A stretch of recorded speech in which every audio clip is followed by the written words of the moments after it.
The Becoming Flame podcast broadcasts pure, unfiltered power exchange that stokes the flame of your being. Because it's time to remember. It's time to return. It's time to become flame. This episode of Becoming Flame is brought to you by Phoenix.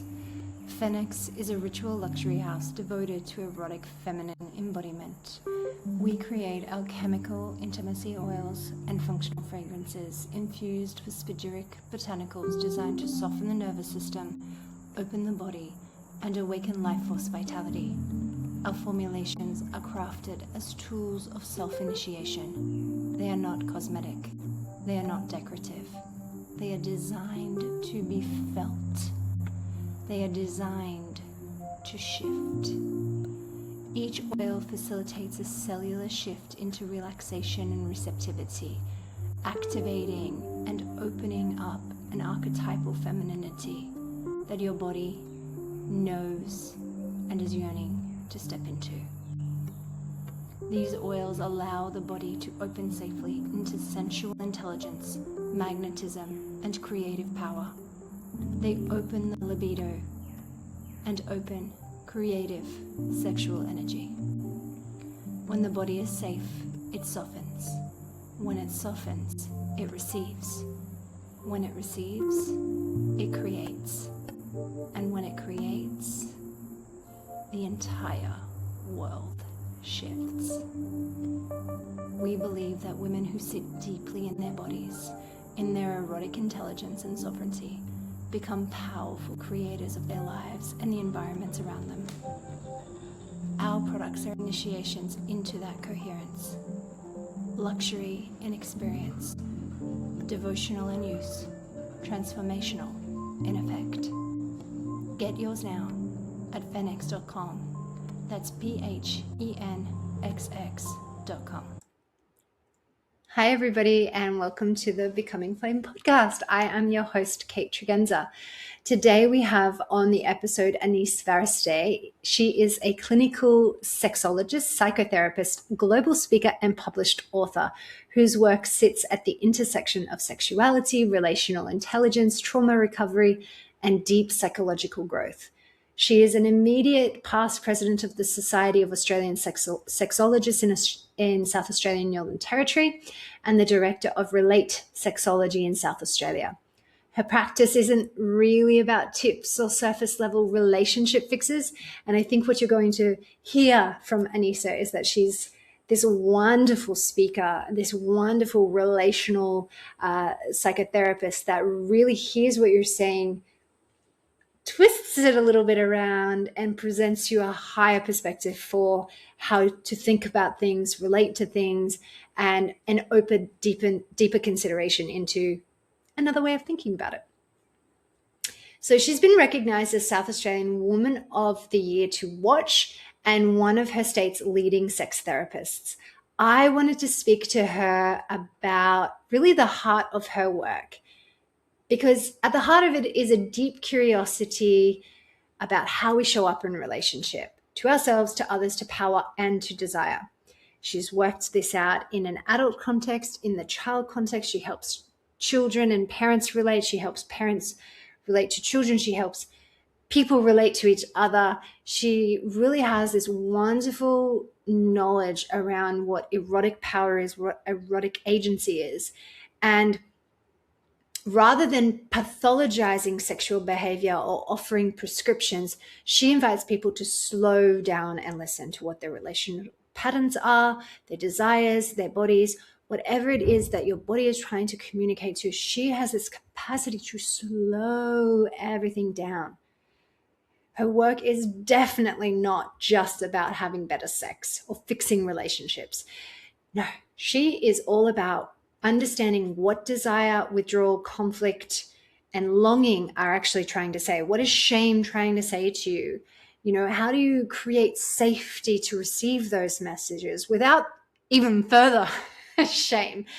So whether she's working in trauma survivors or high performers who are struggling with intimacy, Anisa approaches relational dynamics as a source of information, rather than pathology. And you'll hear her say that over and over and over. Well, that's just information. That's just information. And so she's really about turning emotions or triggers or reactions back into data that serves you to get to where you want to go. I love, in the research that I did about coming to work with Anisa in this podcast, she loves helping people ask really great questions. Where am I performing instead of inhibiting? Where does my yes come from? Is it fear or is it choice? And what version of myself have I kept hidden because I wasn't allowed to exist in another way? And that's sort of everything that she's worked with adults. She now helps parents to create sexually intelligent kids. And that is the name of her newest book, Raising Sexually Intelligent Kids. And we're going to talk about that and so much more today. Let's dive into it. Welcome to the podcast, Anisa Varasteh. So, hello, Anisa. Welcome. Hi, Kate. Thank you for having me. It's such a privilege to be here today. The privilege is all mine. It's all mine. I'm so excited. Preparing for this interview, it was like, I cannot ask 3 hours worth of questions to this woman. But just know that I want to. Okay. All right. Feel free. I want to start all the way. I'm a mother of a very small child. And so for me, when I knew that you wrote literally the parenting guide, the parenting book on this, I was not surprised at all. I made my own assumptions as to why you did that, because especially your work in clinic is obviously adult focused. Yes. I figure, and you're going to correct me wherever I've made incorrect assumptions, but I figured that you are seeing adults day in, day out in clinic, understanding all of the things that they're combating as adults all have roots in childhood. Is that why you wrote the book? That's a very safe assumption to make. Yes. It's definitely one of the biggest reasons why I wrote the book, because most often when adults come to see me and they present with sexual problems, it's not that these problems are rooted in things that have happened in adulthood. They're usually, related to things that, especially social conditioning around sexuality. So the messages that we have directly, but most often indirectly absorbed from our environment about sex and sexuality, what it means to be a man, what it means to be a woman. So even around gender identity, gender roles, what am I allowed to desire? And what a big yes, yes. But also, what are the things that I desire? Because this is one of the things that people come to me like, I don't even know what I want. How can I understand that? So there are all of these things that I strongly believe are formed based on the interactions that we have with our environment, and they are especially absorbed in childhood and adolescent years through the atmosphere, through micro moments of interactions with our parents, with our caregivers, with our peers, media especially. So this book is to help parents teach skills to children. This is not so much about what to tell your child about sex, but this is about what skills to teach them so that they can have more fulfilling relationships in adulthood, including intimate relationships and sexual relationships. How does our sexual preference or our sexual desires and what we want actually get stamped into us as opposed to something that we choose for ourselves? Yeah, that's a very good question.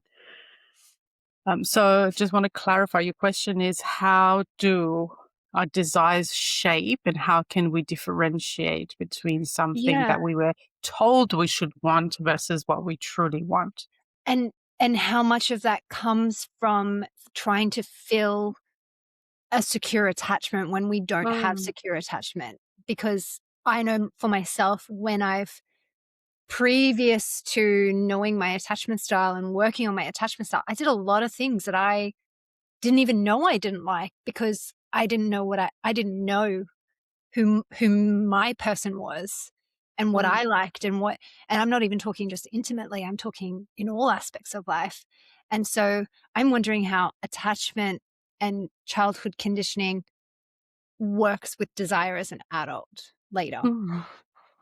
Yeah, there's definitely attachment, as in, for people who may not be familiar with the terminology, attachment as in like a bonding that we form with our parents in childhood, whether it's a healthy type of bonding or not, that can definitely have an impact on adulthood choices that we make, including our intimate relationships and sexual experiences that we have, for sure. But I think that is not the only thing that shapes the way that we function erotically and sexually in adulthood. But yes, attachment definitely has an impact. And just as an example, if we have learned early on in childhood that love and intimacy equates danger, because maybe a parent who was supposed to be a source of safety and care and love, they were also abusive in any shape or form, or not responsive to our needs, then there is this cognitive pattern formed. But also it can affect our nervous system, that intimacy equates risk and unsafety. So there is this pattern of getting closer to a loved one, a significant other, but at the same time pulling back. So that can definitely manifest in adulthood in this shape. So you're seeing a lot of parents of children who may have experienced this kind of push-pull, love, not love, conditionality to the love, brings them out of a sense of intimacy with self-safety and intimacy. And then they go and have their own children. There's, on one side, they're in therapy with you, so they know that there's a problem. You're helping them through that. How difficult, though, can it be? Because I'm assuming, like, if it's not easy to then override or change those patterns that you yourself inherited or you yourself received, and you know you want to do better by your children, you've read your book, you're coming to see you as someone who wants to get a better life, a better handle on these things, but it's really a hard thing to override. Does that create these loops of shame and re-traumatization around, I know better, but I can't do better? And does that link into how does that re-traumatization actually occur for your patients as well? Hmm. So I think what you just said is an important part, because if there is just awareness that, I'm stuck in this pattern or in this loop, intergenerational trauma, or however you want to label it, and I feel powerless to change that, then yes, that can lead to re-traumatization. But I think part of the work that I do with people is to find a sense of agency. And this is not about perfection. This is not about being a perfect parent, because there is no such. It's about understanding, um, firstly, my own needs as a human being, first and foremost, and how to regulate my own nervous system before responding to the needs of the people around me. Because if I am in a heightened state of nervous system, if I'm anxious, constantly anxious or panicky or numb, which is the other side of nervous system Or dysregulation. oscillating between the two? Yes, yes, absolutely. Then I am not able to make good decisions for myself and for my loved ones, including my children. So part of the work that I do is to support people to have a more regulated nervous system.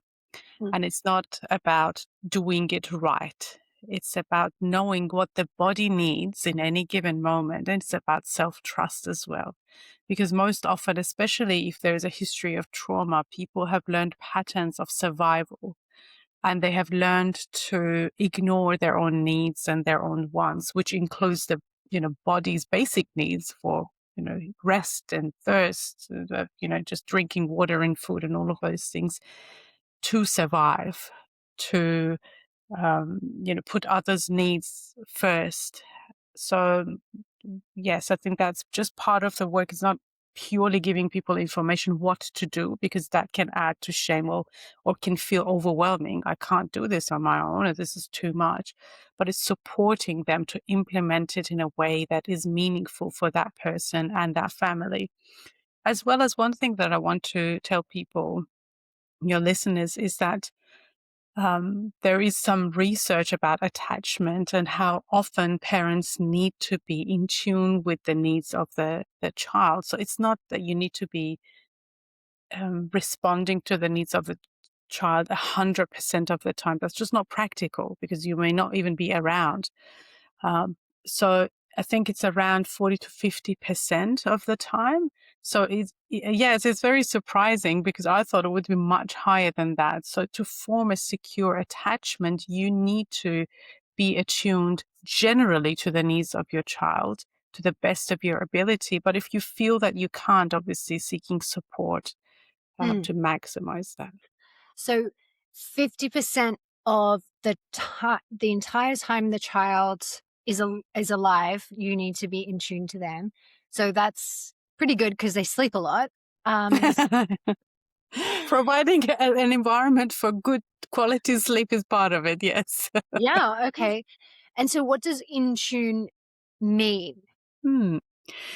In tune means that, and this is also a big part of fulfilling intimate relationships as well, so I think it's very directly related to today's topic. In tune means identifying what the other person needs and responding appropriately. So that doesn't mean that you are taking responsibility for their needs or how they're feeling, but you are in the moment, present with them. For example, how that can look like in intimacy is that listening to the other person's verbal and nonverbal communication before touch. This is being attuned with the person rather than just, going for it, touching them, or whatever type of touch it is, even holding hands.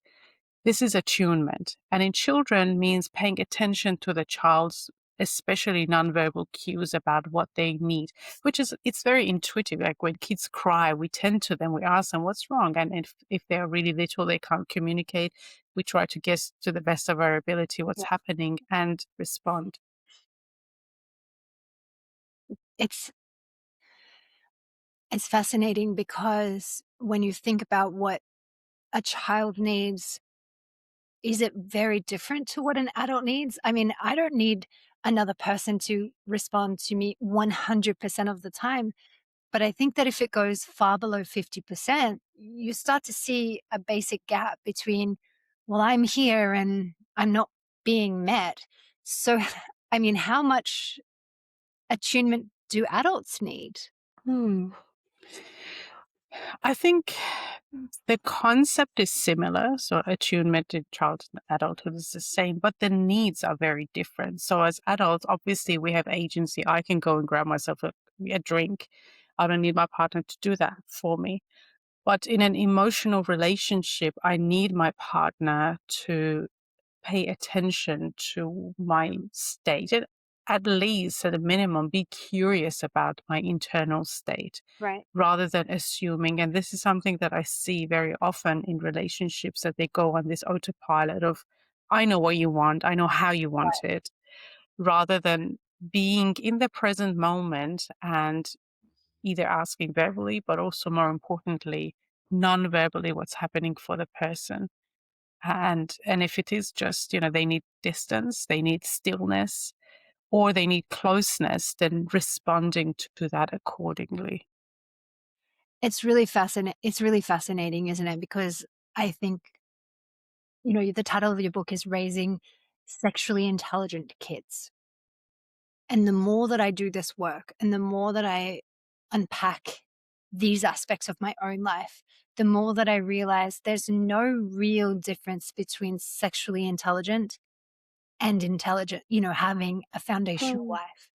And so for anyone who reads the title of your book, Raising Sexually Intelligent Kids, I'm sure that there's an immediate plethora of ideas about what that actually means and what that, book is all about. Do you want to give just some, not only a high level synopsis, but the real point of why you wrote this, the real lesson that you want people to take away from it? Yes, and this is exactly what you said, that the skills that I'm teaching parents to teach their children, they are applicable to any area of life. And these are relational skills that I'm teaching, but also life skills. For example, critical thinking skills about the source of information that you access to learn about something. Now, in the context of sexuality, very often people, especially young people, go to pornography because there is a lack of comprehensive education readily available. So it's for the young person to critically evaluate the source of information. And this is not just criticism of pornography, but generally media, any media that we consume, to understand what's this point, what is the intention of this?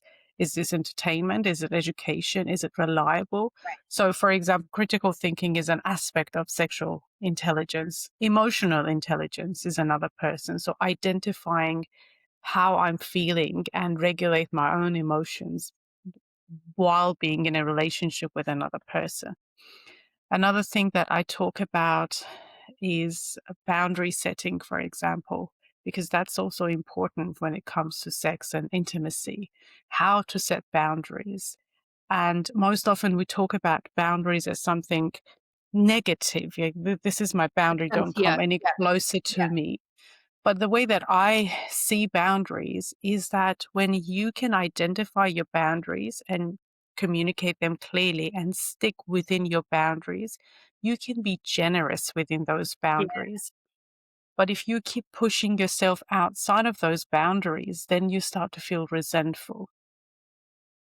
So these are some examples of the types of things that I support parents to teach their children. And also the reality is that our knowledge, the content of sex education is constantly updating. Our understanding of human sexuality is evolving all the time. So what you teach your child right now may not be very up to date in 20 years when they want to use that piece of Sure. information. So it's teaching them how to source information Right. um, ethically and well. And so, in raising sexually intelligent kids and the investigation that you went into that, how much have you learned about what kids teach sexually intelligent adults? How transferable is this skill? Like how much do the adults then start to learn about sexual intelligence from their children? Yes, that's that can definitely happen. And I think when you want to teach something to another person, obviously you need to learn about that yourself first. I think in that initial phase of learning about each of these skills, you will learn new things about sexual intelligence, how to show up in a relationship. But also, as I said, when you are having an interaction with your child about body autonomy or consent through play, through conversations, you can learn and practice these skills. So, in a way, yes, you are learning more about sexual intelligence through those micro interactions. The reason I ask is because I think I've done more learning about body autonomy, about boundaries, about what I want, and also about pleasure and joy and play Oh, from my child than I could have ever gotten from yeah. an adult, interaction of learning. And what I mean by that is I haven't been a person who has had good boundaries, good limits, and good understanding of where I am and where I have been the most excellent good girl in my life for so many years. And it took me having a child to question why on earth I would put anybody else's needs, exterior to me and my child, I mean. Yes. Obviously, I put the needs of my child first. I'm talking exterior to us first. Yes. And that deep questioning where you can't find an answer to that question sends you on such a deep quest for, well, where does this come from? Where does this programming come from? And when you were talking about boundaries, I had only because it was recent, it came to my mind that I wouldn't call myself a strict parent, but I call myself a very boundaried parent. We have boundaries, and within that, there's huge generosity for play and for whatever it is we want to do. And there's a lot of flexibility, and there's not like strict little rules that need to be followed. But within the guardrails of what we're doing, those guardrails never come down. And for a long time, I really struggled with that because I'm not a boundary person. And a meditation that I was in right around the time that I was giving birth was to help me understand that if I was to give birth or if I was to gestate a child without the walls of a womb, what would happen to that child? How could that child ever gestate, ever grow, ever, be nourished and loved correctly? And I really brought that concept. For me, walls and boundaries felt so hard, whereas the walls of a womb felt like really soft and really loving. And I read this study done once. I can't remember the author at the moment, but it was the understanding that they could do some EKGs or some kind of uh, some kind of heartbeat monitoring test that when a baby touched the walls of the womb, there was a sense of comfort that they received because they knew, oh, that's my mother, or that's the boundary, or and I really was like, how do I reprogram my body to feeling the safety around these boundaries? And just recently, I had the opportunity to witness my 3-year-old talking to another child about not rules, but what we're allowed to do. And the way that she explained it was so loving. Like, she was like, this part is dangerous and we're not even going to worry about going there. But in here, we're allowed to do whatever we want. And I was like, how do I learn that in my life? How do I learn that in every aspect of my life? Like, don't go there, it's dangerous. But while we're here, do whatever you want. This is the fun place. And I loved how you framed that around the takeaways for the parents in your book. Yeah. Yeah. And I love your analogy, the walls of the womb. I think there's that sense of containment that can feel safe. Yeah. And I think that if you know strictness as separate to boundaries, then you know a set of rules that you need to memorize that don't have meaning to you. Yeah. And I think that at least the way that I was trying to set it up for my own knowledge was like, how does this have meaning? How do I maintain this even when, someone's really like, can I please have this or this or this or this? And it's like, it's really easy because it reminds me that when you touch my boundaries, you will feel my love. Yeah. Beautiful. And so I think that brings us into a nice segue around what you term erotic agency. So there's agency in life, and then you've got erotic agency. So I think what we're just talking about there is just a general sense of agency. But how do you bring that into erotic agency? What does that mean for you? Erotic agency is like it's like agency in other aspect of life, but specifically, if I want to define it, is our capacity to feel and to identify and to choose our own desire based on self-trust rather than from a place of fear or pressure or reactivity. Yeah. Yeah. Yeah, so that basically is my definition of erotic agency. It's not about being more sexual or being more adventurous or more confident on the outside. It's about this sense of internal integrity in relation to eroticism and sexuality. So it could be in real life, it could look like sensing a contraction before you say yes to Mm. something, to an intimate act, for example, or to a relationship, to a connection, to an offer of connection, for example. Or it may be realizing halfway through an interaction that something no longer feels right, and being able to having the capacity to name that for yourself, that change, that shift, without collapsing into blame or self-blame. So these are some manifestations of erotic agency in life. And if I wanted to give examples of how it sounds like in the heads, so the thought patterns that go with it, it could be, for example, I'm choosing to stay in this connection because it feels nourishing, because it feels fulfilling, not because I'm afraid of loss or I'm afraid to leave the situation. Or I trust and know that I feel in my body. That's an important one. Mm. Or another one is that I can stay curious about this relational pattern that's happening in this relationship without judging myself or again collapsing into self-blame. The way that you talked about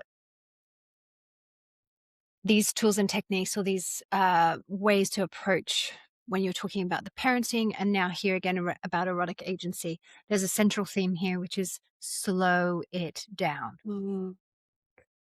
In a world that has no value for slowness, Mm. that must be the most difficult first step for most of your clients, for all of us, right? So do you have any skills that you personally have developed around how to slow in the moment? Like, do you have tips or techniques, or is it a learned experience? Is it just living in that erotic agency for long enough that you don't get pulled out of it? Or how do you slow down enough to actually execute on your erotic agency? Mm. Yeah, I love that question. One thing I want to clarify is that slowing down doesn't necessarily mean, being less productive, because I think that's something that comes That's to a mind fear, for right? I've got most things people. to do. Yes, I've got a lot to do, or I become lazy if I slow down. Yeah, this is about micro moments of pausing before a decision. This is about micro moments of being intentional about engaging, for example, with social media or moving to the next task. You don't have to slow down. For example, my speech is generally slower compared to some other people. You don't have to be like me. You can be yourself. You can be full of life and lots of energy and talk very fast. So you don't need to be a different person. But this means pausing, even for a moment, and doing things intentionally rather than reactively. So knowing what I'm doing right now, it makes sense to me, and I'm choosing to do this rather than just because I've been told, or just because everyone's doing it, or just because, well, I don't know why I'm doing it. It's really easy to say, take a pause right before you react, right? And I think it's just partly it's maturing, partly it's for me it's been nervous system work, that I'm not Mm. in that constant animated, activated, overridden state, you know? Um I did have to go to the extreme, though. I will say that. I did have to go and say, I'm going to sit silently and in stillness for as long as it takes until I feel that calibration within me. Mm. Um, and that was a decision to give up a lot of things in order to do that. And that's not easy when you have the external world to deal with. And I appreciate that not everybody can do that. That's why I'm always like, how do you how do you actually soften your nerve? How do you like come out of fight or flight or fawn or Yes. freeze or whatever you're in and Yeah. go to your 9 to 5 or run your business or take care of your kids? Like, I haven't found the answer to that without just like stepping back from everything and letting what doesn't have value for me still like fall away, and for all the obligations that we think are so big to actually let go. Because, you know, I've had so many conversations over my life with people who want to be living a pleasurable, enjoyable, stress-free, calm, peaceful life. But then you see all of their micro decisions adding up to the very opposite. And I think part of it is like you don't see that. Part of it is you don't get out of your nervous system reaction. So you're constantly in this reaction mode. And then Yeah. you have this conversation with someone, you react to that, and you react to this, and you react to kids. And then you turn around and you're like, okay, I'm supposed to want this erotically, sexually fun Yeah. life. And I'm living in this overdrive. Um, Yeah. so I feel Yeah. like part of the way to get erotic agency or even just eroticism in your life is you've got to come out of that Mm. survival state. But how can you do that without Yes. letting it all fall? Maybe Yeah. you can't. I don't know. No, you can, certainly can. And it's a very good question. And I'm glad that you're bringing it back to practical ways of doing things. We're not just talking conceptually, but what can people actually do? And you're very right that this relates to nervous system regulation. And when we are in a state of hyperarousal, which is that constant, you know, The wrong kind of tension arousal. that tension that we feel heightened Yeah. um, state of just being, but as well as the sensations in the body, like heart palpitation or being sweaty, or there's Mm. this feeling of if I don't do enough, something bad will happen. So practically, what you can do is to use ways to involve the body to ground it. Now, this means, I'll give you some examples. For example, wrapping yourself with Mm. a shawl or a blanket, that sense of containment that we talked about before. The body needs on a somatic level to feel safe, to Yeah. feel wrapped, to feel contained. So you can use something like that on a daily basis, maybe at night. Weighted blankets, great if you have them. Um, It's another thing I learned from being a mother is like, what's the instant calming that happens from a child is wrapping them. And then hmm, doing that for myself, I was like, oh my God. yeah, I don't think your body knows the difference between being held in a hug and being held mm, in this in exactly. okay. So that's a great, such easy tip. Everybody has something that they can wrap themselves in. I Yeah, love that. Okay, yeah. next. Um, Other things that you can do is, for example, just like you said, the body can't tell the difference. So even giving yourself a Yeah, hug for if it feels right, because it doesn't feel right for some people, but it feels right, you can give yourself a hug. That's another way, or just, applying pressure. Another very good one, which is very simple, but very effective, is placing one hand on the chest and one on the belly and feeling the weight of your hands on the body and taking comfortable breaths. You don't need to take deep breaths, just comfortable. And I think that sense of the weight, that mm, containment again is regulating for the nervous system. Um, Taking cold showers or warm baths, either just experiment and see. But what I want to suggest is that pay attention to your body, and the body is usually a very good guide to tell you what you need in the moment. So right now that you're listening, just bring your attention to your body and ask your body, what is it that it needs? Does it need movement? Do you need to stretch your back or your shoulders? Is it thirsty? Do you need to move a little bit and make yourself comfortable? Because we tend not to do these things because we override the messages that the body sends with the messages that the brain sends, cognitive things. So that first step towards nervous system regulation starts with the body. Pay yeah. attention to your body. for me, this is bringing us into a really beautiful segue with something I really wanted to talk to you about, which is around that concept of self-abandonment. In my experience, and I think most people's experience, they can see and feel someone who is abandoning themselves. But I think the difficulty that other people have in helping that person is this misunderstanding that she might not even be choosing it. She might, put it this way, I don't think anyone wakes up in the morning and goes, today's the day I'm going to self-abandon because I'm not worth it and I'm this and that and that.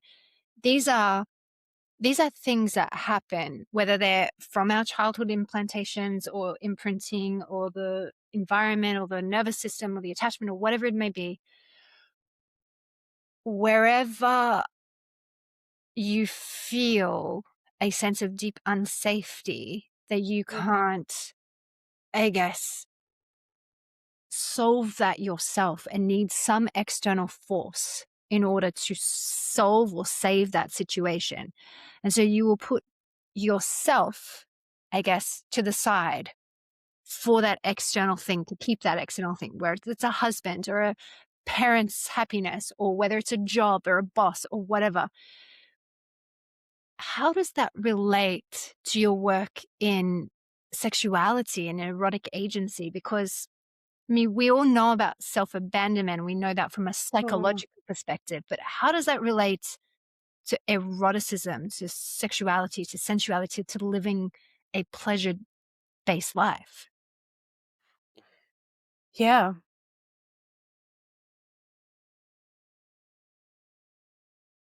Sorry, Kate, I lost you there for a moment. Oh, You're back now. Okay. okay. Did you hear the question?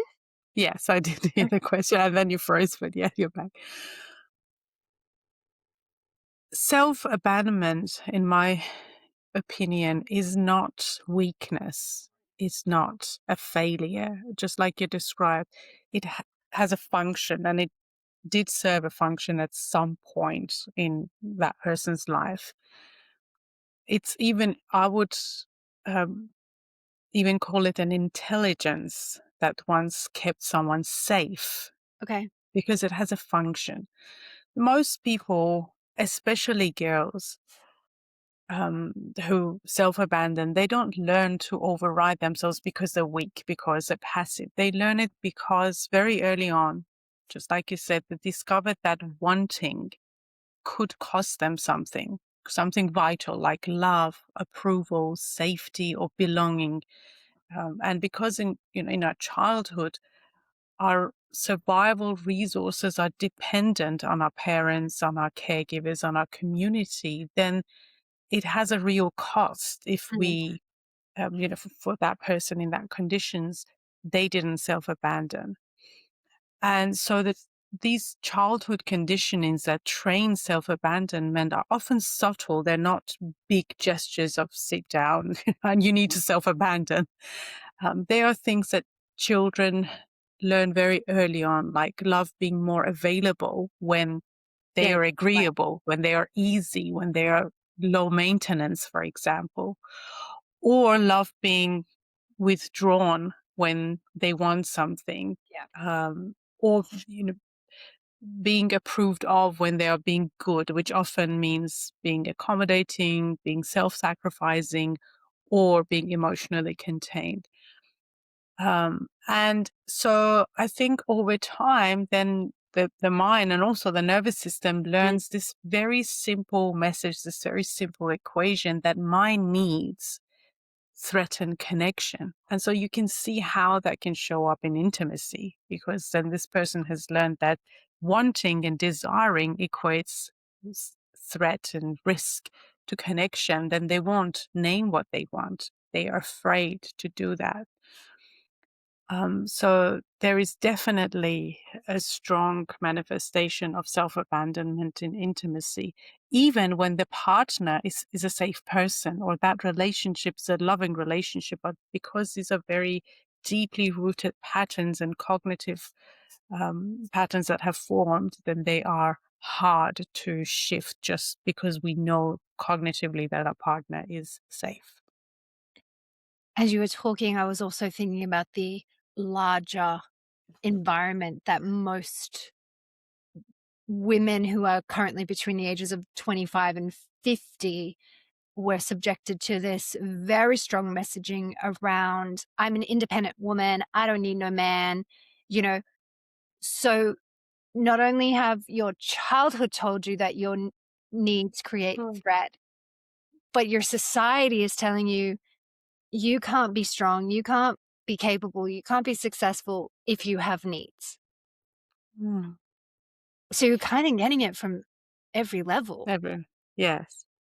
Um, and then if you layer in culture and religion Mm. and everything, political belief systems on top of that, you know, depending on where and what culture you grew up in, what religion you grew up in, you know, your role as a girl in a household, in a society, in a larger family unit, in a workplace, it becomes reinforced in almost every interaction you have that your needs should be non-existent, right? Mm-hmm. Absolutely. And I'm glad that you brought it up because that is another thing that I see in my clients. Now we're talking about women right now, but this is something that I see in men as well in a different context. And that is when someone is successful professionally, for example, or these messages around being self-sufficient or being strong, and they have this very human need and desire to, for example, surrender to an experience. Then they find it really hard to reconcile the desire to lead and desire to surrender, the desire to be strong and the desire to be tender. And so part of the work that I do is how to hold these paradoxes internally and reconcile them without this constant tension. Because it's not about morally whether this is right or this is right. It's about how you can hold both of them at the same time. Yeah. I I remember first hearing about this concept in when I was traveling in Asia and working through my understanding of these ancient and more Eastern traditions where the paradox and the yin yang or the polarity was not only celebrated, but it, you know, it was venerated. It was Mm, understood, and there was a journey on that. And I think in this more Western context, where it's like you can only be one thing, and you have this far more um, a greater emphasis on identity and who mm, you are as a singular um, aspect of the multidimensionality of you. Like, I'm so many different things, but when you ask somebody, who are you or what do you do? Well, first of all, in Western culture, you don't ask someone, who are you? You ask them, mm, what do you do? true. And that Yes. means I need a singular answer from you. And I think what you're talking about here is this very internal conflict that outside of a culture that can hold multiple Mm, identities and hold multiple answers to the same question and hold complexity and ambiguity mm, without an immediate need for an answer. mm, You are forced to take all that you are and give a singular response. mm, And you're allowed to feel bad about it, but you're not allowed to feel all that you feel in your identity. And I think that's so fascinating. You're allowed to feel anxiety, you're allowed to feel depression. We have medication for that. In fact, that's great that you feel that way. So you work with more Western based cultural people.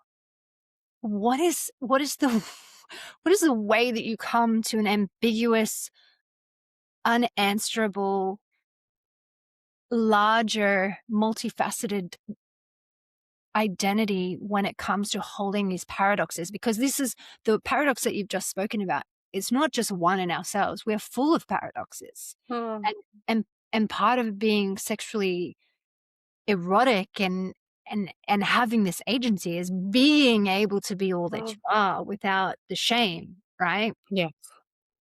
Yeah. Yeah. Big question. Sorry. It is. It is a big question. And this is a part of my work that I truly love. And I really appreciate doing this deeper level work with people. Um, because, yes, it does require a level of capacity to hold paradox and to be able to sit with the discomfort of figuring it out. It's not clear yet, but it will come to you and we will figure it out at some Mm, point. But you need to make enough space internally within you to meet all aspects of who you are as a human being. Because, right. like you said, this is not just about we are multifaceted. We have different parts, different aspects, and they show up in different contexts, different relational dynamics as well.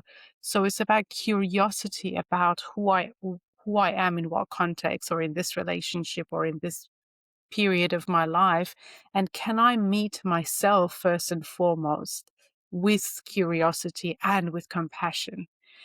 And I think one of the things that is probably the most rewarding for myself and also for clients is that we get curious about this desire that you have for power or for surrender or for whatever it is.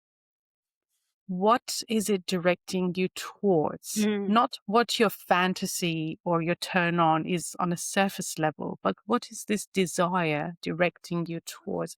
And that is really beautiful, meaningful work that we do, and people find fulfillment in those answers.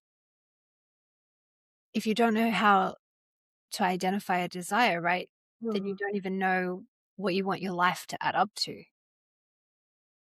Yes. What's in the way of us finding our desires then in your clinical experience?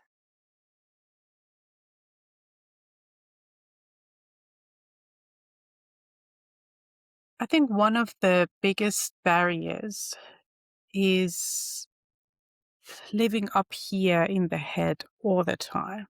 So trying to rationalize and conceptualize and analyze desire, or life in general. And what I encourage people to do is to also use the body as a compass, not just acting on impulse, whatever the body wants, but using the sensations of the body as a important source of information, as data.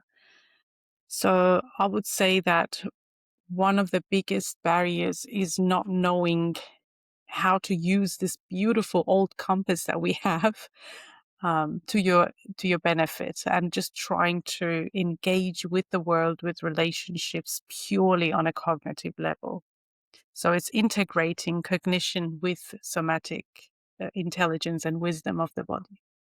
I don't know whether that answered your question. I think it does. I think it does. I think, you know, the way in which, particularly in this age of AI, I have never felt more passionate about the advocacy of using your body and seeing it as biotechnology. If you don't want to just say like wisdom, or it's like there Mhm. is a biotechnology Mm. system that gives you all of the answers about where you're supposed to go. But and and for me it's not even a but. It's like, and that is because that's the innate thing, but that's why the training to override that, and that's why the cultural and social pressures Mm. to override your body have been so intense. Because if you followed the wisdom of your body, you would never, never be disempowered to other people's forces. You would be so powerful. You would know exactly what your body wants. You would know exactly where your life is taking you. You would know when to say no to that person, when to say yes to this person, where to go. And I think that's the ultimate goal, right? For all of your clients that are coming to see you, for most people that would be, living this life. And so like, let's shift the conversation there into the power of intimacy and intimate connection to your body. Um, where does someone even start on that? If they've come from a place of trauma, or even just numbness, or even just life on this planet, when they're not Yeah. when they're not trained in any of this intelligence, where do we start? Mm.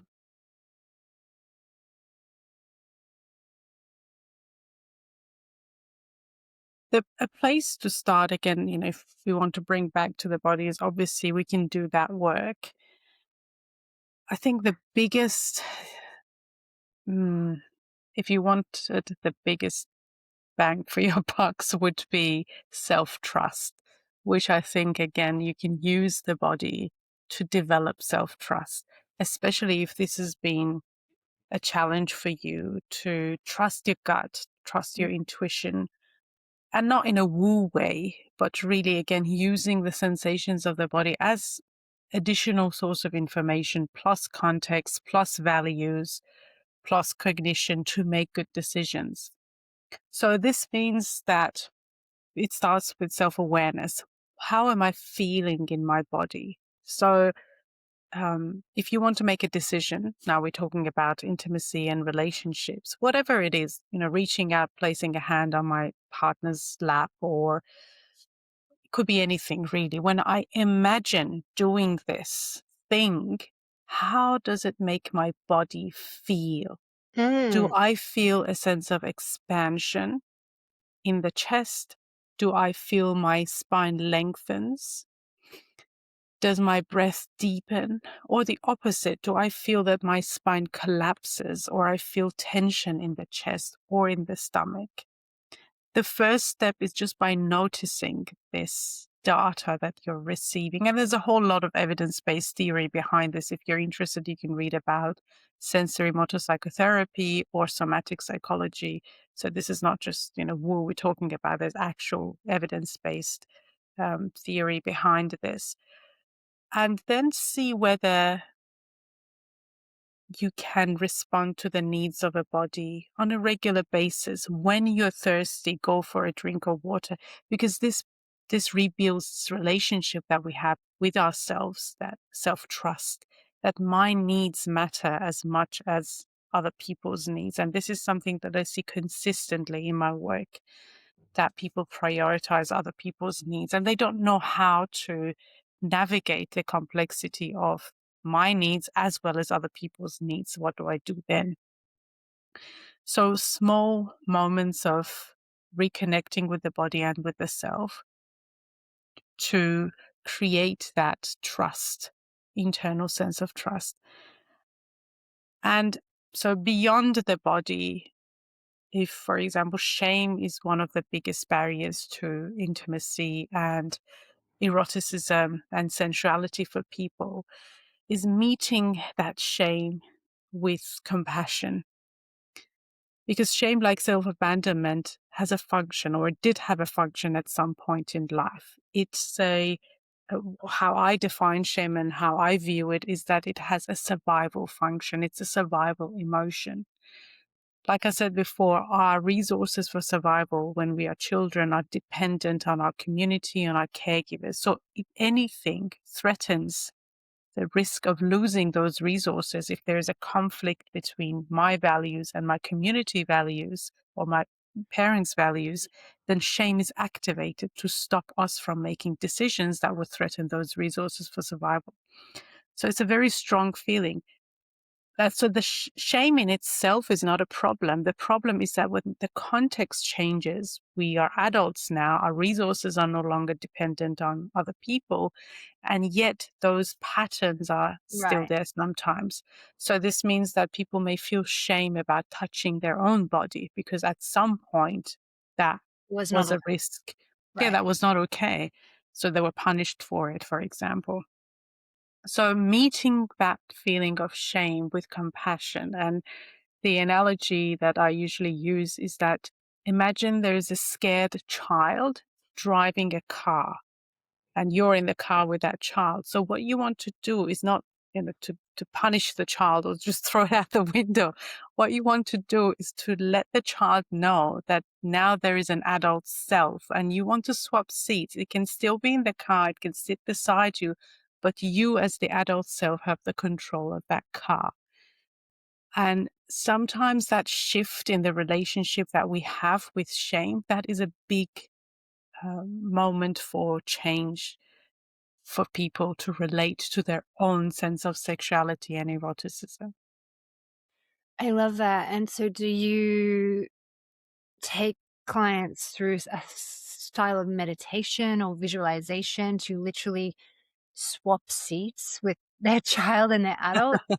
I mean, is that enough? Or Yeah, it's it's not, well, I mean, maybe for some people it's just that awareness, and as I said, that relationship that we have with shame, because most often people either think that it's a bad feeling and they should just suppress it and get rid of it, right. or that they have fused this with their identity, that I'm a shameful person. Mm, So this can help diffuse that and can shift the relationship that people have with that emotion, which is a survival emotion, just seeing it for what it is, that is trying to protect you from something, a perceived threat. And that in itself sometimes is enough for some people. got it. But if there's been, deeper wounds there, or stronger form cognitive patterns form for them, then obviously there's more work that needs to be done.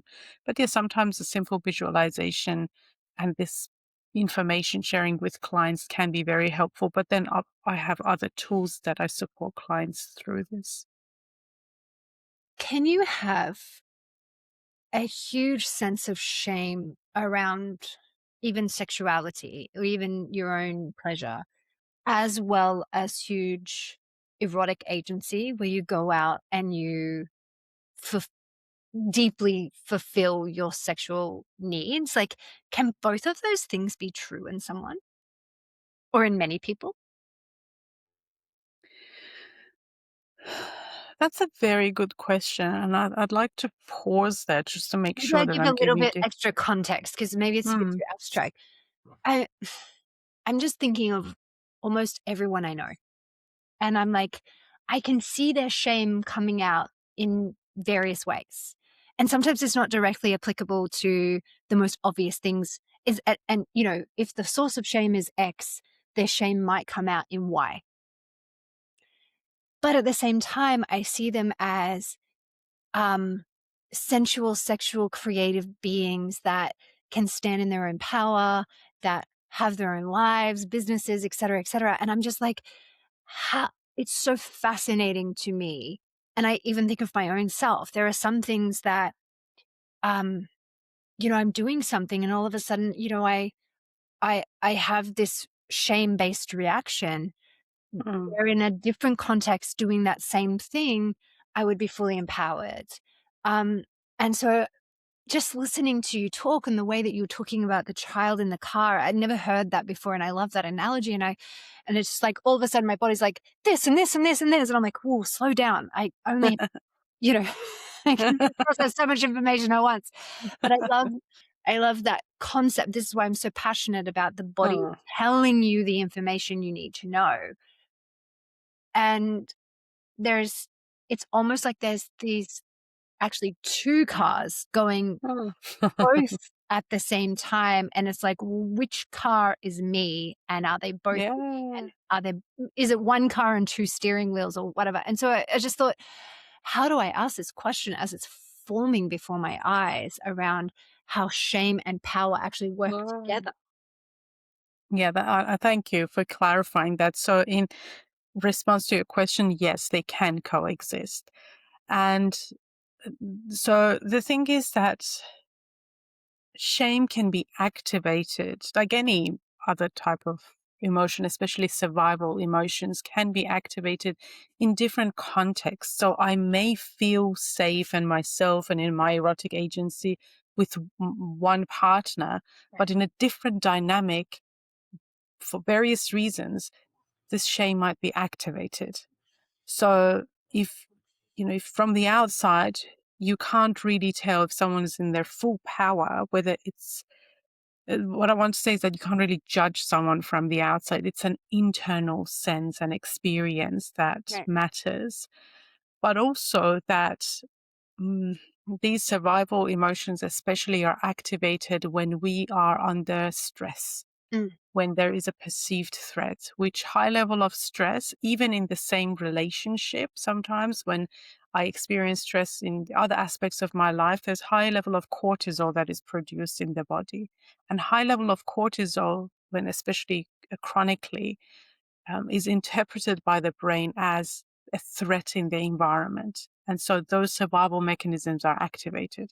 So yes, you can be in your full power, and sometimes that can be activated.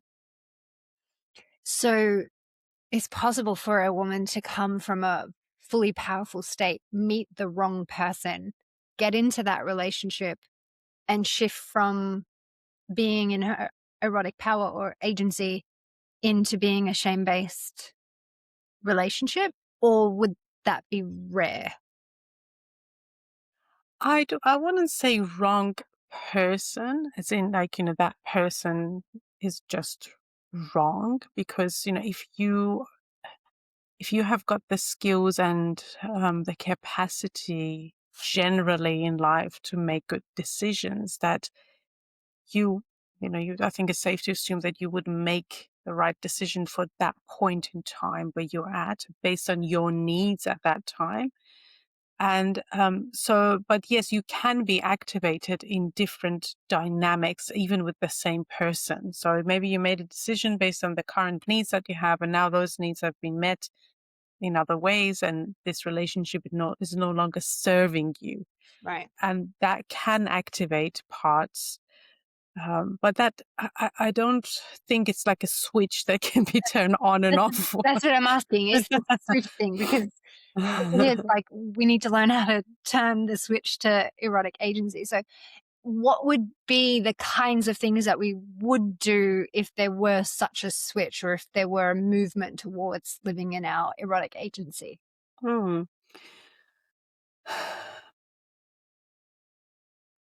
Erotic agency, I think, means, and this is just conceptual, what I'm going to share with you right now, but it's not abandoning yourself while remaining in a relationship. So being with yourself and remaining in relationship with another human being. And it starts, I think the first step is that self-awareness and relational awareness. I see relationship as a field, almost like there is a field between two people, two humans, even if it's a brief interaction. This relational field is shaped by our histories, by our nervous systems, by our cognitive patterns, our emotions. And so when you have erotic agency, you have awareness of, what am I bringing into this dynamic? What is my nervous system doing right now? And how um, is are my actions and my nervous system affecting the other person? So awareness around this, and this is where true power and true agency is, when you have awareness and then know some skills how to influence this relational field. To your favor, or just so that you don't abandon yourself? Influence it to To you what your you want, or to influence it so that you never leave yourself? Not to leave, not to abandon yourself. So this is not to manipulate the other Mm. person, but to influence it in a way that ideally, in an ideal situation, you want to regulate the other person, the other person's nervous system. So you have some tools to do that, but also stay grounded and connected to your own truth.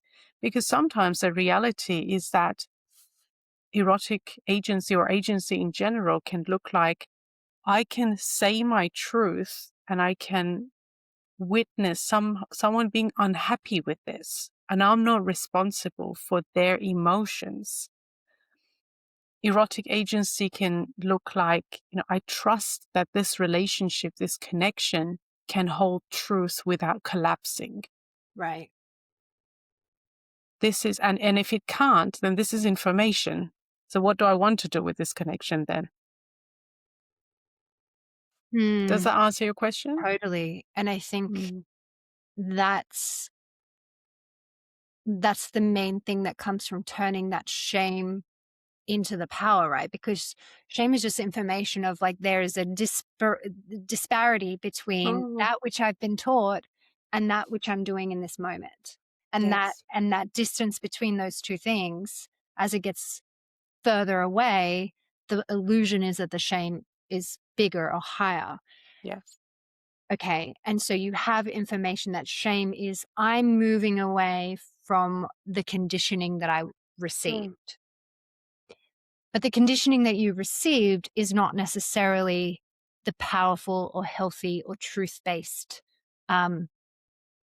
place you want to be. It's just where It, you've started.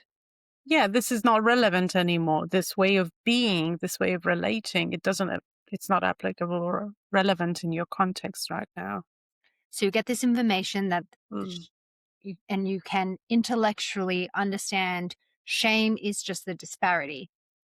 Does the body understand that shame is the difference between where you were and where you're going? That's a very good question. Sometimes no, and sometimes that's why it's important to involve the body. That's why I use somatic psychology as a very powerful tool in my therapeutic toolbox to support people to regulate their body and the nervous system on a truly somatic level, like really self-touch or being wrapped with a weighted blanket or other tools that we use to resource the body to give it the information that right now it's safe.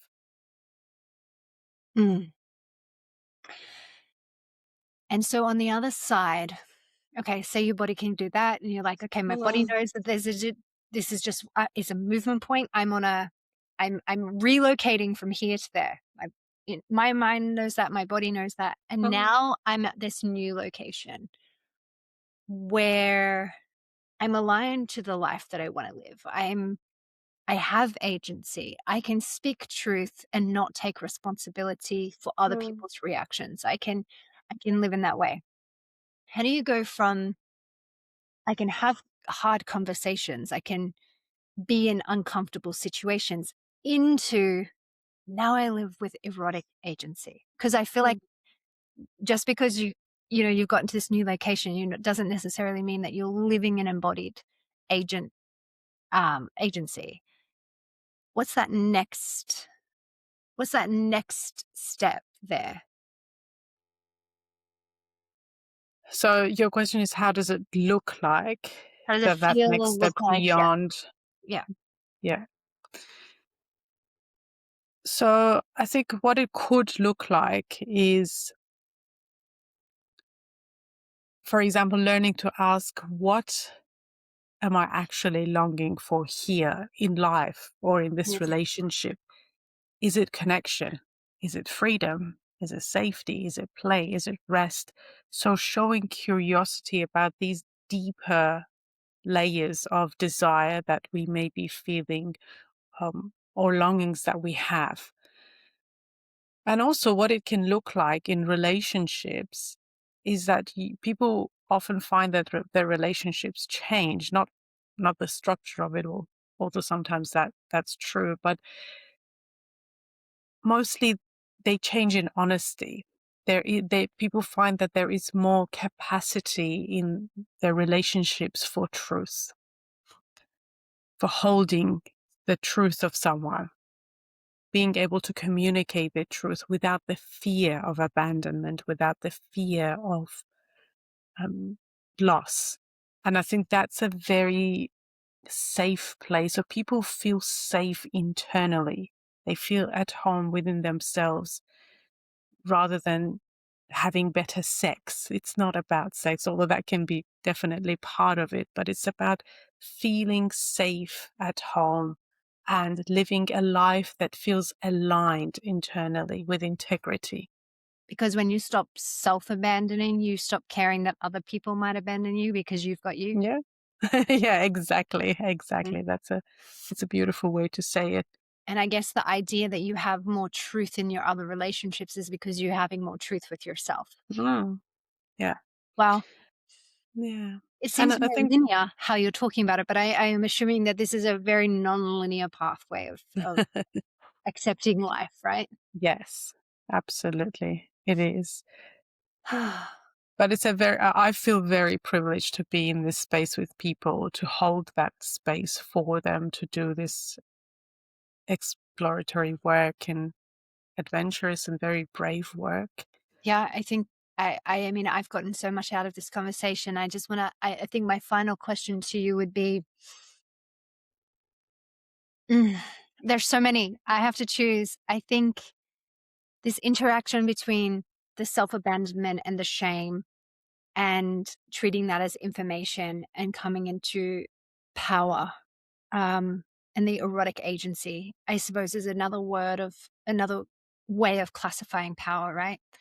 For so many of us, even people who are so willing to go on a healing path, I think having self-agency, erotic agency, can feel so radical, because there's something that's very interesting about self-healing, is that it's all about what's wrong with you.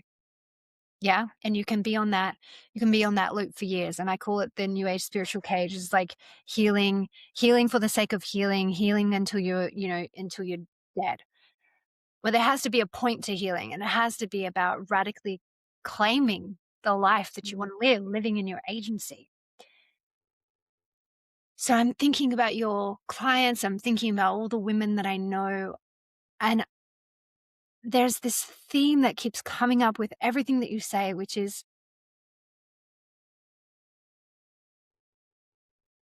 doing it all myself seems easier, like not having to not having to ask anyone else for anything else. And so this whole self-abandonment thing, it's not just that you don't speak up in meetings, or that you don't just, do this one or that other thing, but it's like that you'll take on everything that you need to do in your life by yourself because it's easier. That's another way of self-abandoning, right? Yes. I'll just be more capable than anyone else around me, so I don't need anything from anyone. That is, self-abandonment can be so insidious and so deep and so like ever coming. So it's like, how does a capable woman, highly intelligent, so professional, like she's got all her finances worked out, she's got her family worked out, she's got all these things worked out, but she's still last.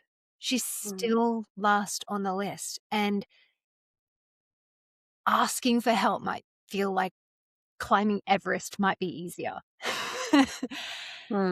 I'm just wondering how a woman like that, who's so capable, who's so intelligent, who's so, accomplished, comes to true erotic agency as her most empowered way of living, in radical truth, in a coherence to herself with what is actually true for her. I think you touched on a few different things there that are really important. And one, I think, is this illusion of a woman that I think a lot of us carry with us, that we want to be this woman who's got everything sorted and is also sensual and is also powerful, and it is an illusion. And I think the first step is acknowledgement that we see things on social media, we judge people from the outside only based on a portion of their life, and we compare that to our worst, basically.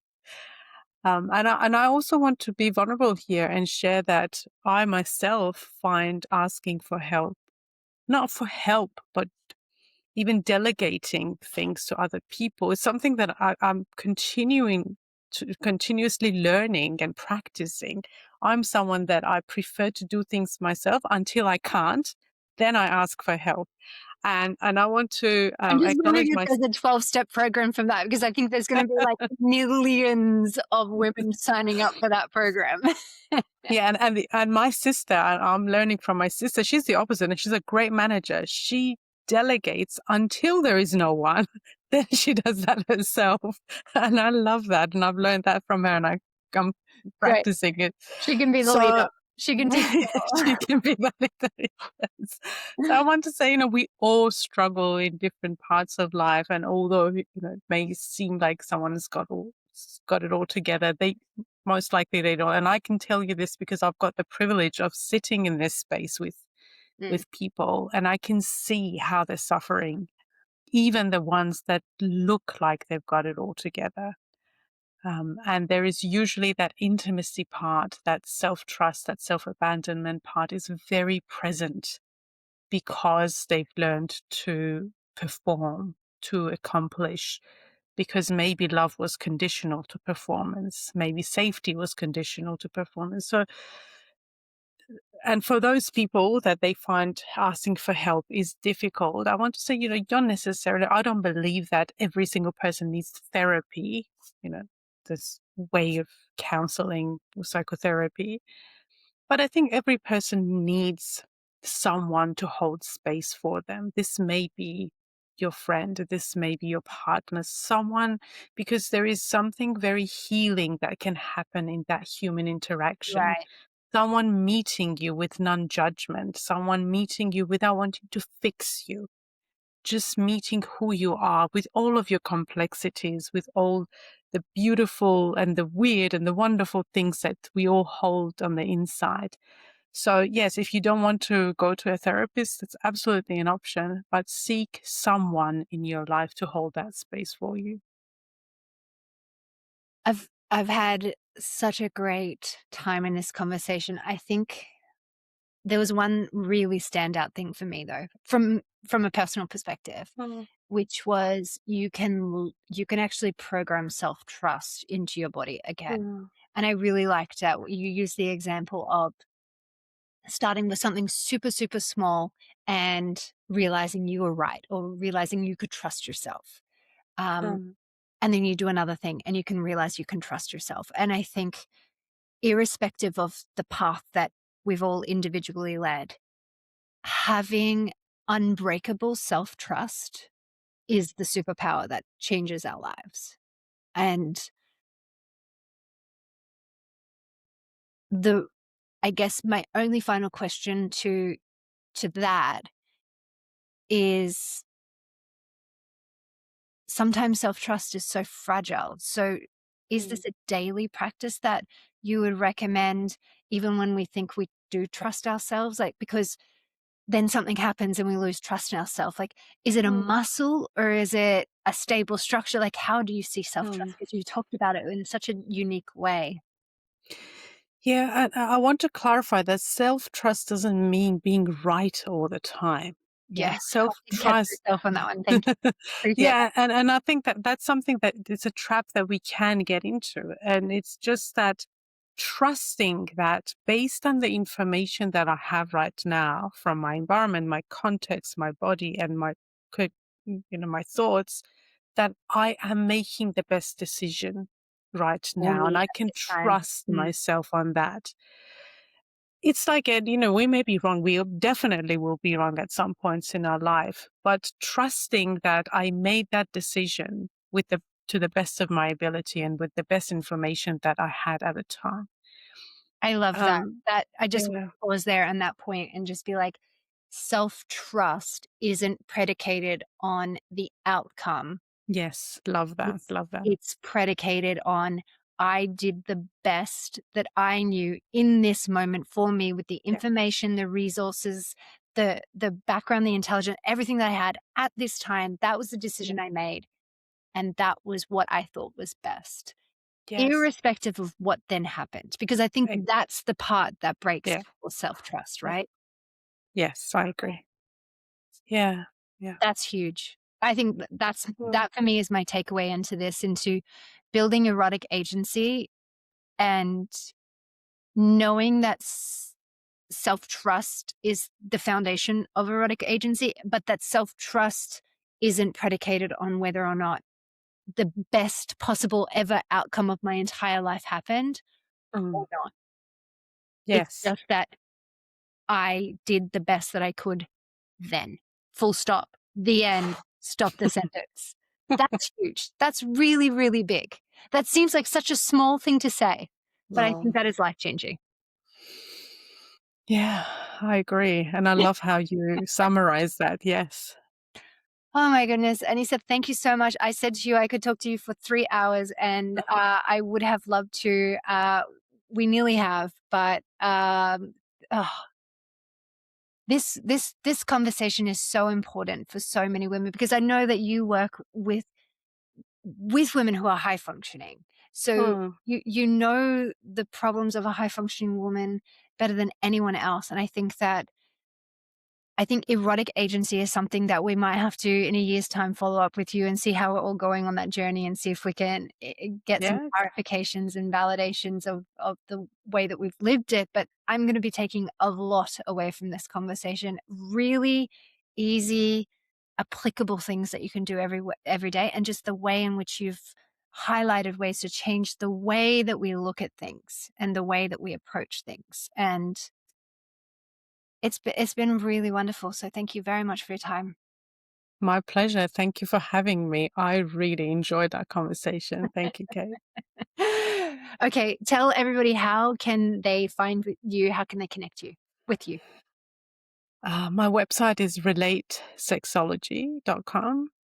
And that's probably the best way, and as well as on LinkedIn, Anisa Varasteh. Would would they would you be able to leave Yeah, the links in the show we'll notes? link Yeah, everything in the show perfect. notes. And your favorite place to be contacted is via your website, though. Yes. Okay, perfect. Thank you very, very much. Oh, and where's your clinic? Where's your studio? I am located in South Australia, so on Melbourne Street, but I deliver telehealth consultation, so you can access my services from anywhere. Amazing. Amazing. Thank you so much for today. It's been truly enlightening. Thank you. My pleasure. I really loved that conversation. I really got so much out of it, that a lot of the time that our reframes around our agency can come from that moment where we choose to pause, choose a different way of looking and thinking, a different perspective, checking in with the body. All of this stuff we know, right? All of this stuff we know, but it's how do you do it in the moment where you need to do it? Not 10 minutes later, not an hour later, not a month later, not in reflection later on, but how do you pause in that moment, and instead of reacting, flying off the cuff, just check in, just pause, just choose the answer based on agency. And I think really understanding in that moment how, okay, I might have self-abandoned again, or I might have put myself last again, or I might not have been able to say, I need this or that or the other, without going back into that loop of trauma of like, oh, I did it again. Oh, I did it again. Is really to say, okay, so how do I start testing how to trust myself? How do I rebuild my trust in self? Or how do I build it from the start? Or even how do I strengthen it? Because I think really what came to me in everything that Anisa was saying was how you trust yourself is the foundation for how you live your life. And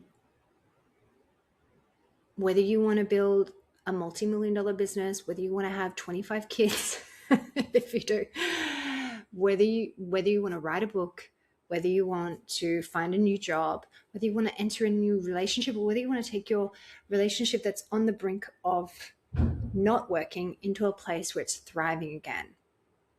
I think the foundation to all of that is, how do I trust myself to make the very best next step for me with the information that I have? And if it's not, then that's okay. I get to make a new choice, and I get to make a new choice. And for me, what I'm going to do is go away and really start becoming hyper aware of the ways I make choices and decisions and actions with the best possible set of tools and resources that I have in that moment.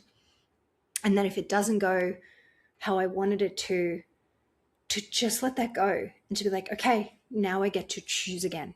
Now I get to make another set of choices of decisions with the resources that I have available and to the best knowledge and tools and capacity that I have now.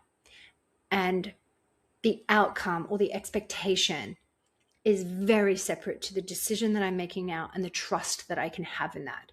And I think when you've had a life where things didn't go how you wanted them to go, it is so easy to self-diagnose as I can't trust myself to make decisions anymore. And decoupling the outcome from the decision or from the choice and from the decision to trust yourself anyway, I think that's the key to stop abandoning yourself. That's the key to stop waiting for somebody else to come and do it better than you. So I'm excited. I'm excited for what that can mean for me, for all of us, and how that changes things. This was a fantastic episode. The show notes can be found on the Phenx website, phenxx.com/pages/podcast. We'll link it in the show notes below and you can find them there. And otherwise, I will catch you next week for another amazing conversation with another amazing woman, or maybe myself. We'll see how it goes. Lots of love and don't stop becoming flame.